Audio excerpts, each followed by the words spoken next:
People के पेड़ के नीचे हम लक्ष्मी जी के साथ शनिवार के दिन आपसे मिलने के लिए आए हैं। शनिवार के दिन जो पीपल के वृक्ष के नीचे दिया लगाएगा उसके घर में कभी संपदा की कमी नहीं होगी।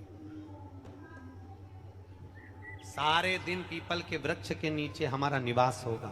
आज भी नियम है, जिसको शनि लग जाता है एक काजल की डिब्बी ले लो और काजल की डिब्बी को 21 बार उतार कर उसको एकांत में जाकर जंगल आदि में एकांत में किसी पेड़ के नीचे इतना सा खड्डा खोद कर उसमें काजल की डिब्बी को डाल दो और मिट्टी से पूर दो, उस व्यक्ति का शनि समाप्त हो जाता है। काशी विश्वनाथ का नाम लेकर काजल की डिब्बी को 21 बार उतार कर अगर काशी विश्वनाथ का नाम लेकर शनि वाले व्यक्ति को अगर पेड़ के नीचे दबा दे, शनि समाप्त।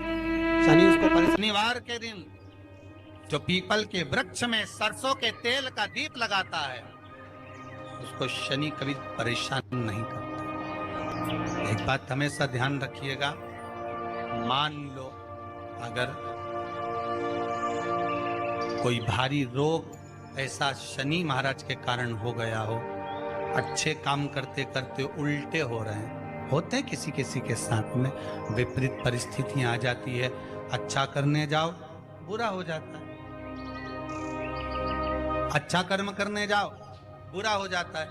तो पीपल के वृक्ष की जो छाल होती है, छाल देखिए, पीपल के वृक्ष में जो छाल लगी होती है उस छाल को घिसकर चंदन बनाकर भगवान शंकर का स्नान कराकर अभिषेक कराकर पूजन कराने के बाद हमें पिपलेश्वर महादेव का नाम लेकर, कौन से महादेव? पिपलेश्वर महादेव का नाम लेकर वो जो घिसी हुई छाल होती है उस छाल का तिलक भगवान शंकर को लगा लो और उसी का थोड़ा सा भाग अपने कंठ पर मस्तक पर लगाना प्रारंभ कर दो। धीरे धीरे जो विपरीत दशा है वो सुधरना प्रारंभ हो जाती है। पर नाम याद रखना, पिपलेश्वर, जम के बोलिए, पिपलेश्वर महादेव। एक देवता ऐसे हैं जिन्होंने दूसरे का हिस्सा खाने का प्रयास करा था और आज भी उस देवता से दुनिया डरती है। और उन्होंने दूसरे का हिस्सा खाने का प्रयास करा था तो शंकर भगवान ने उसको भी नहीं छोड़ा। कौन से देवता? वो बाल्टी में हर शनिवार को आते हैं आपके यहाँ। कौन से? शनि देव। उनने क्या करा था? भगवान सूर्य नारायण ने अपने सारे पुत्रों को देखा, सारे पुत्रों,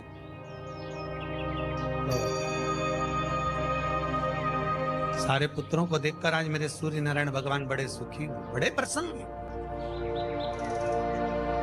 मेरा पुत्र शनि भी श्रेष्ठ है, मेरा पुत्र यम भी श्रेष्ठ है, सब ठीक है।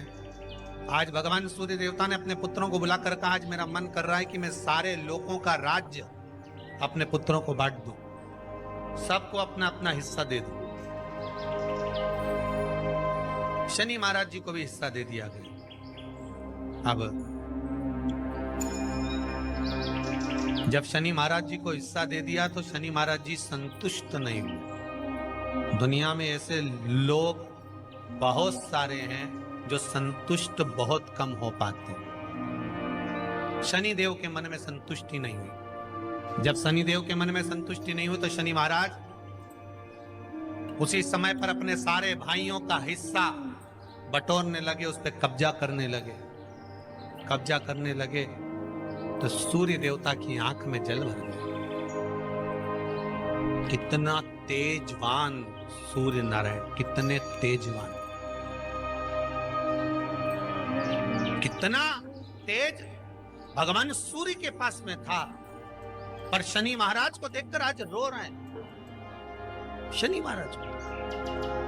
महाराज ने अपने भाइयों के इस हिस्से पर क्या कर लिया? सूर्य नारायण भगवान की आंखों में जल भर गया कि मेरा पुत्र ऐसा कर रहा है। शनि को बुलाया सूर्य नारायण भगवान ने, समझाया और नहीं माना। किसी किसी की नियत होती है कि इसको इतना कैसे दे दिया, अम्मा ने इसको इतना कैसे दे दिया, पिताजी ने इसको इतना कैसे दे दिया, मैं तो कब्जा करूंगा, दुकान नहीं छोड़ूं, घर नहीं छोड़ूं, ये नहीं छोड़ूं, वो नहीं छोड़ूं। मत छोड़, एक दिन संसार छोड़कर जाना पड़ेगा। तब कहीं जमीन जायदाद छाती पे बांध के ले जाएगा। नहीं माने तो सूर्य देवता ने अपने गणों को भेज दिया, जाओ जरा शनि महाराज को जरा हटाओ वहां से। शनि महाराज को गुस्सा आया और शनि महाराज ने उन सारे गणों को नष्ट कर दिया।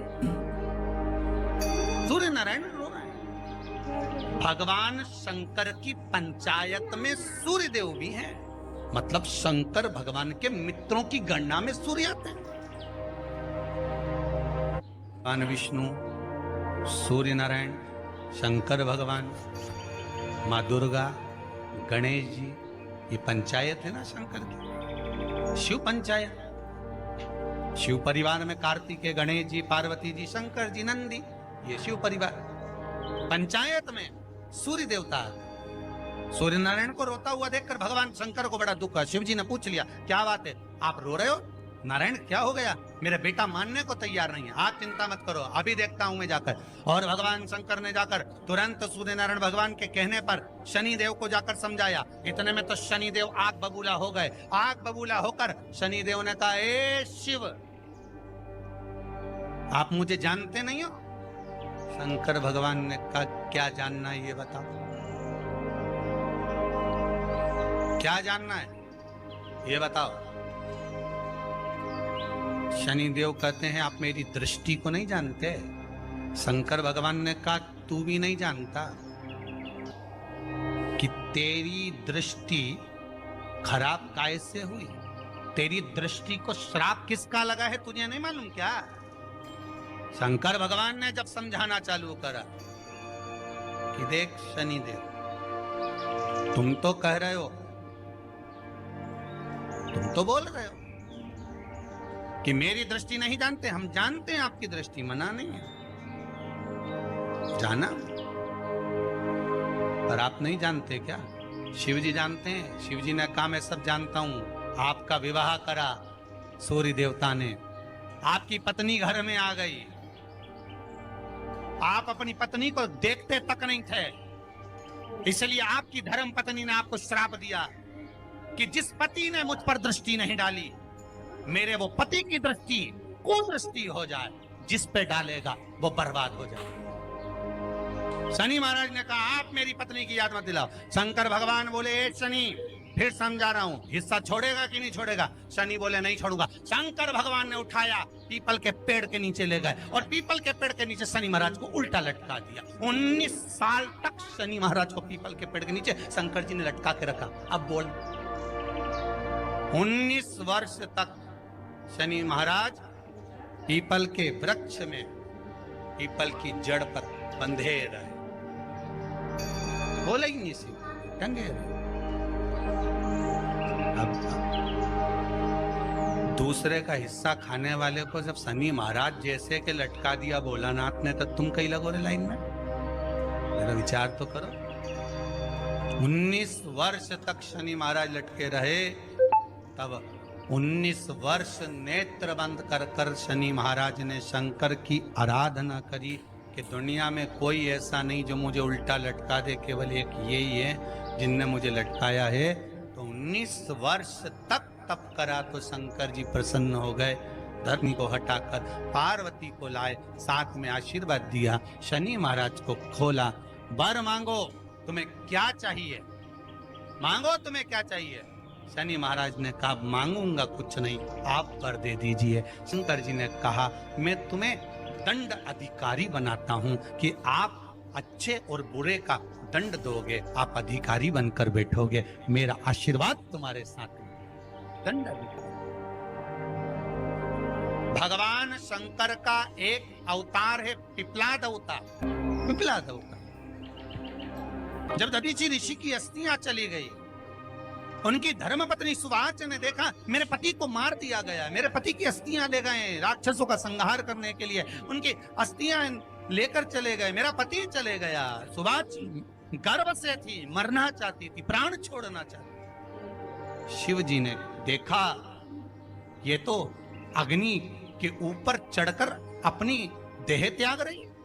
शंकर भगवान ने आकर कहा, रुक जा सुभाष, रुको, तुम्हारे गर्भ में बच्चा है, तुम्हारे गर्भ में बच्चा है, वो बच्चा मर जाएगा। अब इस बच्चे को जन्म देकर भी क्या करो? नहीं पिता, तुम्हारे गर्भ में जो बच्चा है वो महाज्ञानी है। तुमने मुझसे प्रसाद के रूप में मांगा था, कहा था शिव जैसा पुत्र होना चाहिए, तो क्या तुम शंकर को नष्ट कर दोगे?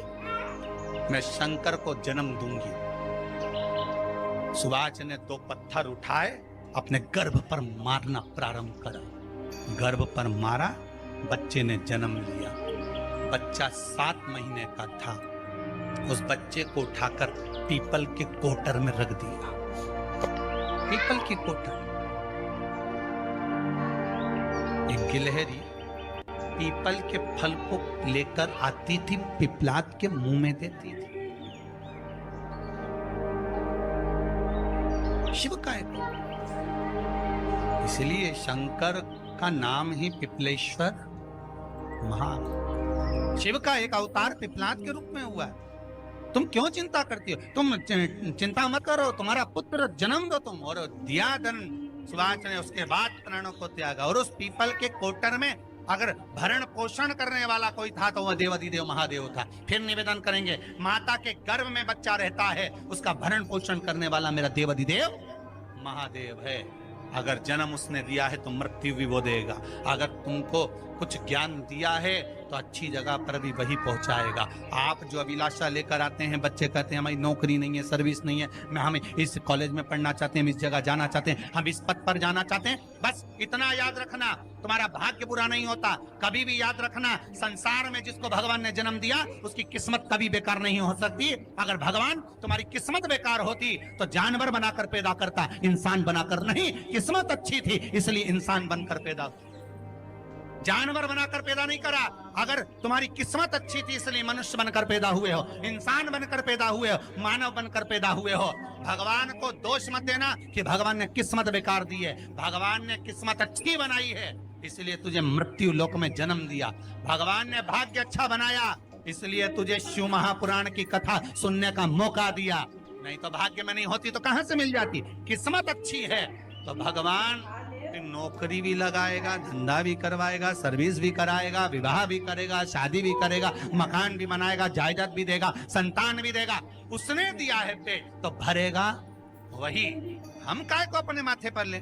मैंने इतनी पढ़ाई कर ली, मैं इंजीनियर हो गया, मैं ये बन गया, मैंने तो ये कर लिया, उसके बाद भी मैं घर में बैठा हूँ, मेरा छोरा घर में बैठा, इतना पढ़ने के बाद बैठा।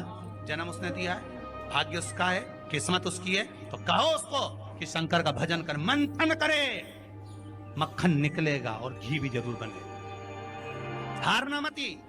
जब तेरे 3.5 करोड़ बार गिनती मत करना, गिनती वो करेगा। तू तो भज, तू कुबेरेश्वर का स्मरण कर, तू महाकाल का स्मरण कर, तू काशी विश्वनाथ का स्मरण कर, तू महाकाल राजा का स्मरण करके तो देख। शिव का भजन कर, 1 लोटा पानी ले जाकर रोज चढ़ा शंकर जी के मंदिर में जा। शिव से भजन करने में क्या देरी? नहीं जा सकता शिव मंदिर में जाने में? बच्चों को अगर शर्म आती हो तो बेलपत्री के पेड़ के नीचे पानी चढ़ाया, वो भी नहीं कर सकता तो पीपल के पेड़ के नीचे चढ़ाया, वो भी नहीं कर सकता तो आंवले के पेड़ के नीचे चढ़ाया। पर कहीं जुड़ तो सरी, एक बार साध तो सरी, पकड़ने का प्रयास तो करो परमात्मा। शनिवार का दिन है जिस दिन अपन इस दरिद्रता से मिलने के लिए पीपल के पेड़ के नीचे आए हैं। हिंदू धर्म में ये दिन पीपल के वृक्ष के लिए पूजनीय होगा। जो भी शनिवार के दिन पीपल के वृक्ष की पूजन करेगा, दूध चढ़ाएगा या मिष्ठान का भोग लगाएगा, लक्ष्मी और नारायण उसके घर में प्रवेश कर जाएगा। लक्ष्मी और नारायण उसके घर में प्रवेश करेगा, इसलिए नियम बनाया। कौन से दिन का? शनिवार। लक्ष्मी जी बोली, नारायण आपने तो 1 दिन का वार लिख दिया। शंकर जी ने 7 वार बनाए हैं, रविवार, सोमवार, मंगल, बुध, गुरु, शुक्र और शनि। ये शिव जी ने बनाया। अब 1 दिन आपने अपना बना लिया, बाकी के दिन अगर कोई इस पीपल के वृक्ष के नीचे आएगा और यहाँ तो दरिद्रता बैठी है तो उसका क्या होगा? भगवान नारायण बोले, सुन दरिद्रता, तेरे से एक विनती है, अगर कोई भी मनुष्य इस पीपल के पेड़ के नीचे अगर 7 दिन में आता है और उसके हाथ में अगर कोई सामग्री होती है तो तू उसके घर में प्रवेश नहीं करेगी। नियम है पीपल के वृक्ष का, या तो पानी का लोटा लेकर जाओ, कुंकू का चोपड़ा लेकर जाओ, शक्कर लेकर जाओ, या पेड़ के नीचे चींटी को डालने के लिए आटा ले जाओ, पर खाली हाथ पीपल के वृक्ष के नीचे कभी मत जाओ, कभी नहीं। खाली हाथ जाओगे तो दरिद्रता तुम्हारे घर में प्रवेश करेगी। दरिद्रता उठकर खड़ी होकर बोली, नारायण तुमने अपनी मनमानी करी है, एक दिन मुझे भी मेरा चाहिए। भगवान ने कहा बोल कौन सा दिन चाहिए। दरिद्रता कहती है रविवार के दिन इस पीपल के वृक्ष के नीचे मैं दिन भर नृत्य करूं, इसमें रहूं, और जो यहां आए रविवार को मैं उसके घर में प्रवेश करूं। भगवान ने कहा ठीक है। दरिद्रता रविवार का दिन एक ऐसा दिन रहेगा जिस दिन तू इस पीपल के वृक्ष के नीचे नृत्य करेगी, और जो आएगा इस पीपल के वृक्ष के नीचे तो उसके साथ प्रवेश करेगी। मैंने तुझे वर दिया। इसलिए हमारे यहाँ केवल पीपल का वृक्ष अगर दीवार में भी लग जाता है ना, किसी की फैक्ट्री की दीवार में, किसी के घर की दीवार में पीपल का वृक्ष अगर लग जाता है, पीपल का पौधा लग जाता है, उसको कितना भी तोड़ लो वो वापिस लग जाएगा। फिर तोड़ोगे फिर लग जाएगा। अगर पीपल के पौधे को तोड़ना है तो केवल रविवार का दिन एक नींबू, एक मिर्ची और बमूल का कांटा, ये 3 चीजें रखने के बाद में आधे घंटे बाद रविवार के दिन पीपल के पेड़ को उखाड़ कर फेंक दो। दूसरी बार कभी पीपल दीवार में लगता ही नहीं, कभी नहीं लग सकता। केवल एक रविवार का, केवल एक संडे, इतवार का। घर में दीवारों पर अगर पीपल लग भी गया है, इसलिए पीपल के वृक्ष को उखाड़ने का, अगर घर में पीपल लगा हुआ है या पीपल का पौधा हमारे घर में लग गया, उसको उतारना, निकालना, लगाना, तो पीपल के वृक्ष को अगर निकाला जाता है तो रविवार के दिन, और अगर पीपल के वृक्ष को कहीं लगाया जाता है तो सोमवार के दिन या मंगलवार के दिन, बुधवार के दिन, इन दिनों में लगा सकते पीपल के वृक्ष कहीं लगाना। शनिवार का दिन एक ऐसा दिन होता है जिस दिन पीपल के वृक्ष को कहीं जाकर लगाया नहीं जाता, क्योंकि शनिवार के दिन पीपल के वृक्ष के नीचे लक्ष्मी रहती है। हम अपने हाथों से अगर पीपल का वृक्ष किसी दूसरी जगह पर शनिवार को रोपित करते हैं तो हमारे घर की लक्ष्मी अपने घर से छिन्न होकर चली जाती है। इसलिए शनिवार के दिन पीपल लगाया नहीं जाता, किसी के घर जाकर उसको वापस पलटा नहीं जाता। लग गया उसको डर। प्रभु मेरी धर्म पत्नी को कहाँ रखूं आप बताओ। वो तो जहां यज्ञ होता है, अनुष्ठान होता है, दान होता है, पुण्य होता है, सत्कर्म होता है, वहां जाने को तैयार नहीं। अब करूं क्या। भगवान ने बोला एक काम करो। दुर्वासा जी बोले जिसके यहां रात्रि में बर्तन झूठे पड़े रहते हो उसके घर में इस दरिद्रता को लेकर तुम प्रवेश कर जाना। जिसके यहां रात्रि में बर्तन झूठे पड़े हो वहां लेकर प्रवेश कर जाओ। दूसरी जगह दुर्वासा जी बोले जो स्त्री घर में दोपहर के समय पर सो रही हो उसके घर में इसको लेकर प्रवेश कर जाइए। जो स्त्री दोपहर के समय में घर पर सो रही हो इस दरिद्रता को लेकर प्रवेश कर जाइए। तीसरा, जिसके यहां पर दरवाजे पर कांटे वाले पौधे लगे हों उस घर में इस दरिद्रता को लेकर प्रवेश कर जाइए। दरिद्रता कितनी सुंदर बात कही है। दाता और विधाता कौन कौन? दाता और विधाता। लक्ष्मी और दरिद्रता के सगे भाई हैं। कौन कौन? दाता और विधाता। दाता को फिटकरी प्रिय है, विधाता को नमक प्रिय है। ये दोनों हमेशा लक्ष्मी को और दरिद्रता को दोनों को समझाते थे, दोनों में प्रेम बढ़ाते थे। आज भी हिंदू धर्म की रीति है।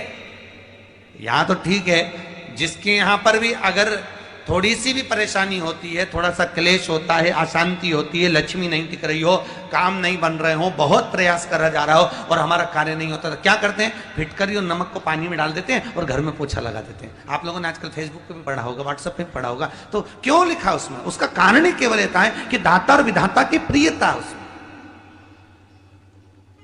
माता ख्याति के जो 4 बच्चे हुए उसमें जो 2 लड़के हैं दाता और विधाता, उसकी प्रियता